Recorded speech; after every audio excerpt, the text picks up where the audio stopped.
It was the end of the 1970s. Disco was on its way out, while the opulent 80s and the me generation were on their way in. And on television, sitcoms still ruled. ABC was at the top of the heap with reliables like Mork and Mindy, Laverne and Shirley, and Three's Company. CBS was hitting the ratings bullseye with MASH, One Day at a Time, and Alice. Only NBC was down on its luck, relying on its one successful sitcom, Norman Lear's Diff'rent Strokes. A pioneer of consciousness-raising realistic television, Lear was the mastermind behind the smash hits All in the Family, Sanford and Son, Maude, and Good Times. At NBC, the only message that mattered was ratings. NBC was one of three networks. There were only three back then. And CBS and ABC had monster comedy schedules. And over at NBC, there was Diff'rent Strokes and Hello, Larry. And that was it. So NBC was not in the comedy game. For NBC President Fred Silverman, this was no laughing matter. Fred Silverman, who was running NBC, knew that that was the key to success. You must have a comedy presence on your schedule. Norman Lear's production company was asked to work its magic. The first step was to usher in one of Lear's favorite leading ladies to help save the day. I had done the Ed Sullivan shows. I had done the Jackie Gleason show. I had done the Colgate Comedy Hour, which Norman Lear produced and wrote. Norman Lear was very big stuff, so I found myself doing everything from Good Times to All in the Family. I played a Tupperware lady. Recognizing a good thing when he saw it, Lear had offered Ray a showcase in Diff'rent Strokes. I got a call to come in to find out about a series with two little boys, and they needed a house mother. I had a contract with CBS, and I didn't think they'd let me out. So I called Norman Lear, and I said, I don't know what I'm going to do. And he said, CBS owes me a few favors. I bet you I can get you out of that. I bet you a nickel. Lear's faith in Charlotte Rae paid off. As the jovial housekeeper, Mrs. Garrett, she helped make Diff'rent Strokes a huge hit. She was an instant smash. And at the time, Brandon Tartikoff and Fred Silverman, when they saw the success of Diff'rent Strokes and saw that Charlotte Rae was getting the attention of an audience, they said, quickly spin her out, because they needed another show. We were going along, and the show was getting wonderful ratings. And then one day they went like this, and I thought, oh God, am I being canned? And they said, now look, Fred Silverman wants to spin you off. The plan was to mock up a girls' version of Welcome Back, Kotter, a diverse group of teenagers with a wise and understanding mentor. Dubbed The Facts of Life, the show would be set at an all-girls boarding school where Mrs. Garrett served as house mother. It was a chance for her to sort of, quote, launch her own show, and initially the show was called Garrett's Girls. She made a deal to be able to get back to Diff'rent Strokes. If this new show weren't to work, she had an automatic contract that would stay right with Diff'rent Strokes. This house mother thing isn't permanently temporary, is it? Oh, no, I'll be back. I promise. The risks of tampering with a hit show weren't taken lightly, and neither was the pressure that was being placed on Charlotte Rae's shoulders. NBC was desperate. NBC had so few assets that everyone at NBC was hoping and praying that Facts of Life could be a show. A motley young crew would be enrolled at the Eastland School for Girls. The first actress to be cast, Felice Schachter, had auditioned for the role of Kimberly on Diff'rent Strokes, but that part went to Dana Plato. This time around, she was set to play the impressionable Nancy. I'm checking out, Mrs. Garrett. I have an early date with Roger. I can see you're really looking forward to it. I am. I'm absolutely going out of my mind with excitement. She was our first girl in. Felice was someone that we were very excited about.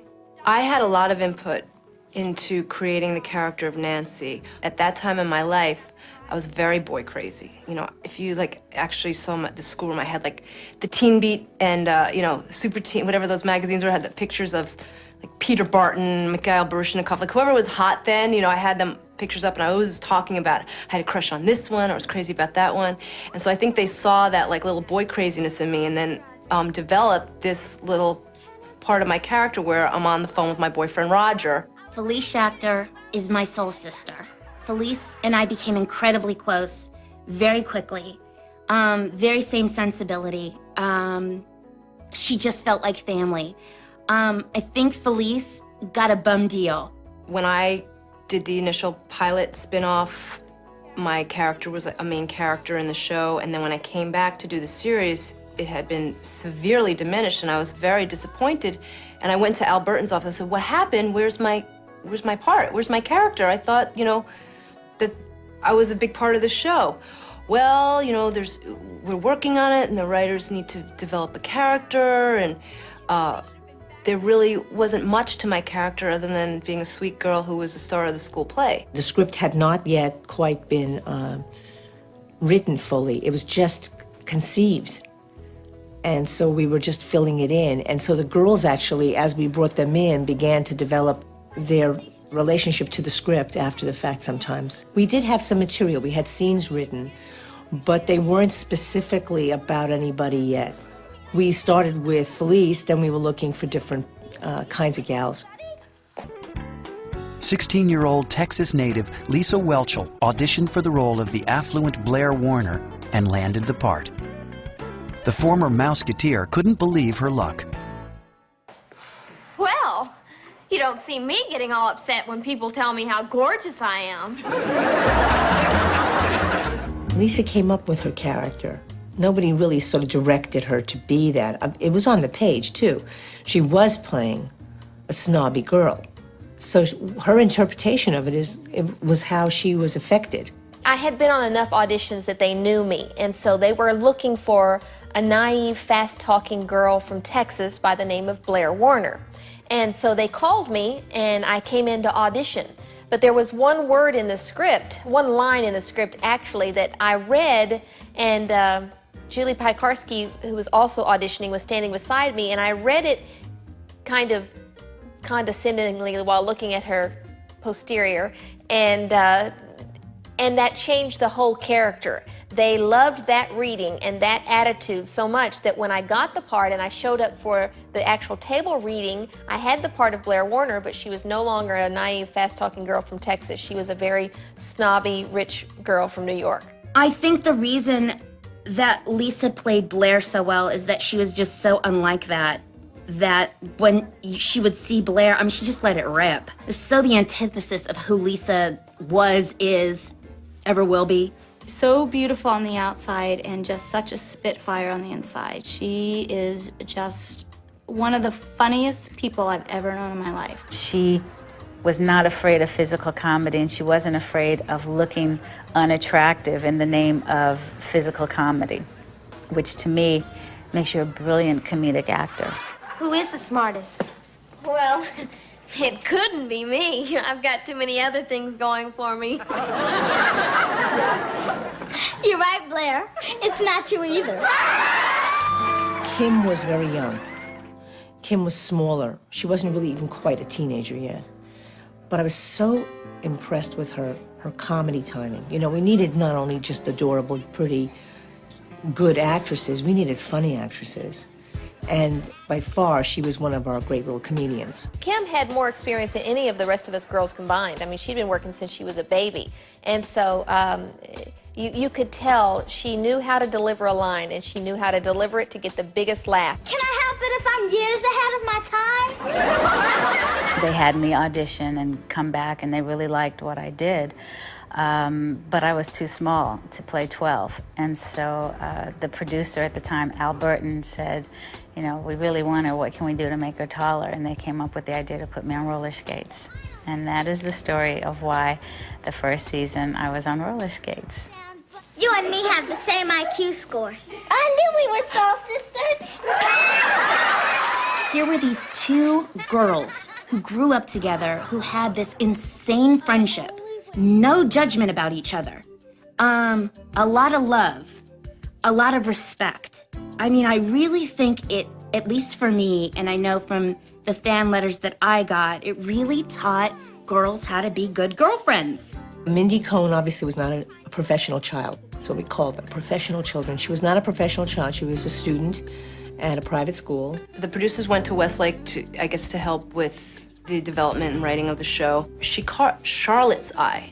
She was added on later. She wasn't originally part of the group, and Charlotte said, we've got to bring this girl in. I went into the Tandem offices, and I went into Alan Horn's office. That's where I met Eve Branstein, and I actually met Kim Fields for the first time.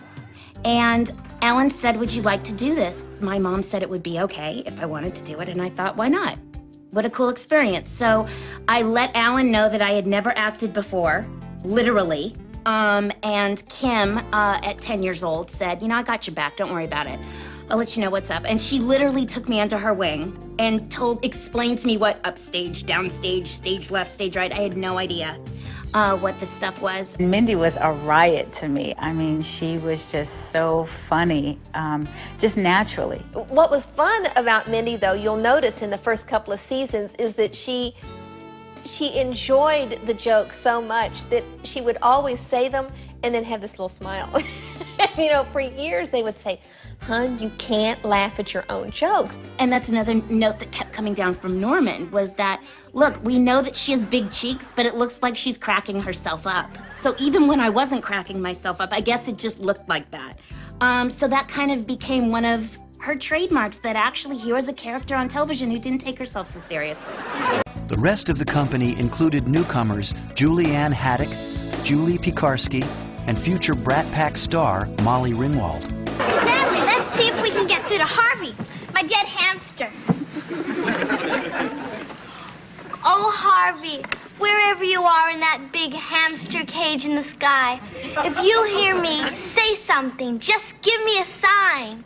Come in, Harvey. Molly came from a show business family, actually. Her father was a musician, and she had been in Annie in San Francisco. Although the cast was quite wonderful, there was one little orphan off on the side, and that was Molly.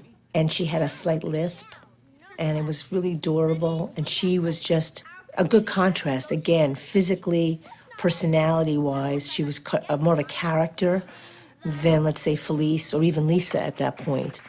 So I invited her to come to the audition, and she brought a lot of talent and personality and charm to this part. Come on, you guys. Tug of war practice time. We gotta get on the ball before we get our brains knocked in. Cindy Webster kind of came from a broken family. She was a little bit lost. She was raised by her mom, and she was a tomboy. She didn't quite fit in. I always thought that Julianne was probably the prettiest girl on the whole set. I just loved that natural blonde hair and blue eyes and just the sweet little face. And so I thought it was ironic that they would choose her to kind of play a tomboy, because she was anything but a tomboy. She worked very hard acting-wise, and she had done this movie called The Great Santini, and I saw her in that, and even as a kid, I was still a child actor, and remembering that I liked her work in it, that I thought she worked hard, and she did really well in it. I'm not running. Julie Piekarski and Julianne Haddock were part of the sort of tradition of teen actresses that came through my life in those days. I had seen so many, and they always came back. I'd have them back from many callbacks. They were very gifted, they were funny, and I could see the future possibilities with them. Julie Piekarski was very high energy. She was like a cheerleader for the show. She was always very bubbly, very positive, very up. Julie has the most amazing sensibility and just great head on her shoulders. You two ought to be ashamed of yourselves. You had no right to be eavesdropping or even to be there. But as long as you were, what else did they say? With its cast of chipper new faces, the show still had a serious responsibility to help lift NBC out of its ratings slump. Were they confident that it would work? No. I would say there was not a great deal of confidence it would work, but there was a tremendous amount of hope. There was prayer. Could a new team of novice actors and an unconventional leading lady save an entire network? when the school bell officially rang in August, Mrs. Garrett's new gang guest starred on a special episode of Diff'rent Strokes. When their own show premiered 3 weeks later, The Facts of Life went up against the hits Fantasy Island and The Incredible Hulk. The Facts of Life's first episode was called Roughhousing, but it went way beyond horseplay. The very first Facts of Life in the summer of '79 was about a 13-year-old girl who was roughhousing with her roommate and got worried that she might like girls. Cindy, what's wrong with you? What do you mean? All this touching and hugging girls, and I love you. Boy, are you strange. I didn't put two and two together about the first episode till later either. I just figured she was making fun of her because she was kind of tomboyish and Blair wasn't. It was clear that she was questioning her sexuality. You know me. I'm always hugging and all that junk. I gotta stop that. Don't you dare. Up here at the school, these girls are your family. There's nothing wrong with hugging and touching. It shows that you're a loving person, and that's good. It was a very comforting message for kids who were on the verge of learning what their orientation was. Despite the attempt to mix substance with comedy, the show barely made a ripple. Critics either loathed it or ignored it. House mother at a girls' school? Why, that's a natural. If The Facts of Life makes it, I wouldn't be surprised if we get 3 of them. Perish the thought, although, as you saw, Charlotte Ray's pretty good at what she does. But the facts of life are that she is all there is to this show. Facts of Life is the kind of show that TV critics hate because they think it's bland. They can't look beyond the fact that, it wasn't superlative writing. It wasn't necessarily, the greatest acting in the world. At the end of the show's first season, it was in 74th place. But NBC had sunk so low in the ratings that it couldn't afford a new ship. Instead, the network opted to overhaul the one they had. In the beginning, Mrs. Garrett had quite a large brood of girls. You're trying to service 10, 12 girls in this show.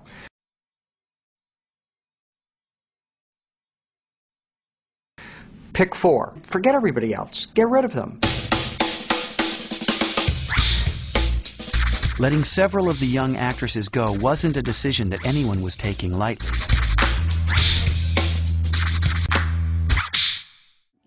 We were like the cast of West Wing for, a 22-minute series. So I'm sure that played into part of the decision-making process that God love him, Brandon Tartikoff and the other executives at the network level and the studio level when they were retooling the show to give it a chance because they believed in it. The fact that it was decided that the show would not have such a large cast was a surprise for all of us. Everybody was shocked. Nobody knew, that I know of, that they were going to make this major cut and major retooling. I had nothing to do with the weeding out of who was to stay and who was to go. Thank God I didn't have to do that. Guess what, Mrs. Garrett? Cindy's gonna run against Blair for Harvest Queen. And so the exodus began. Felice Schachter, the first actress to join the cast, was also the first let go. Oh, that's a cinch. Julie Piekarski was voted off next. Molly Ringwald was also shown the door. Molly, goodbye. She didn't make the cut. Woman against woman? Well, since you put it that way. Julianne Haddock was the last to face expulsion. Of course, I wanted to stay on, but I don't think I felt quite that kind of pressure. I was just having a great time. And because I was a kid, too, I also missed my school, my friends. And so when it didn't go beyond, the first season or two, it was kind of a mixed blessing in a way. It did feel like a rejection in a way because I had been part of the beginning and I had, in a way, been promised so many things. And I had certain expectations that had been, I was disappointed because the expectations weren't met. But thank God, because I went to college and had a full college experience without having the distractions of Hollywood. On one hand, you're like, I was picked to stay, and on the other hand, you're like, where'd everybody go? ultimately, it was a really, really smart call. And that was probably the most fundamental decision that led to the success of the show. Only Mrs. Garrett, Tootie, Natalie, and Blair would remain. The inner circle was formed, but it needed a bit more of an edge to help round it out. We decided to add somebody. Brandon Tartikoff said, look at a Hallmark commercial. And on that commercial was a 14 or 15-year-old girl who I got tears in my eyes watching her. You never said this to me before. Hey, what a card can say for you. Daddy, I'm gonna keep this forever. Hey, what a Hallmark card can do. That was Nancy McKeon. She'd kicked off these other girls. Molly Ringwald still says she was replaced by Nancy McKeon all those years ago.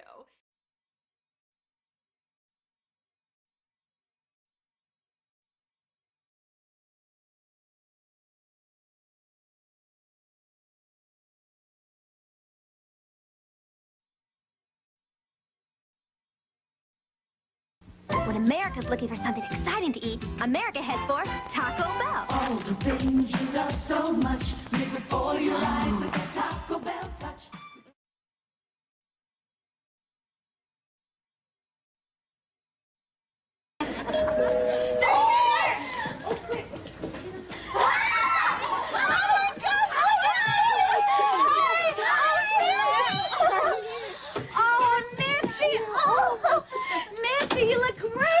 Oh, it's so good to see you guys. I can't believe it, Tootie. You've grown into a woman. Yeah, we all had our hearts set on a collie, but she'll have to. And you look gorgeous. I love this suit. Oh, it's just a little number I picked up in Bergdorf's. You know, it's important to dress for power in the corporate world. Oh, I've always said that. And Cindy, I can't believe our tomboy has grown into a glamorous cover girl. Neither can I. The only cover I imagined you making was the cover of Boy's Life. We were so innocent and just so sweet and so curious about everything. And I remember us trying to talk to older females about love and sex and just, you know, everything that life had to offer. And we were just all kind of in that space together, and it was a wonderful place to be. All I can really remember about it is the incredible acts of kindness these amazing girls gave me. Being away from home and my friends and my family, I had like another family, another set of friends that was very comforting. In a professional setting like that, it's amazing that we really did all get along. There wasn't the infighting, there wasn't the jealousy, there wasn't the circling or the counting of the lines. We really did enjoy one another and just have a great time. The things that I am so proud about from being, you know, one of the Fax girls is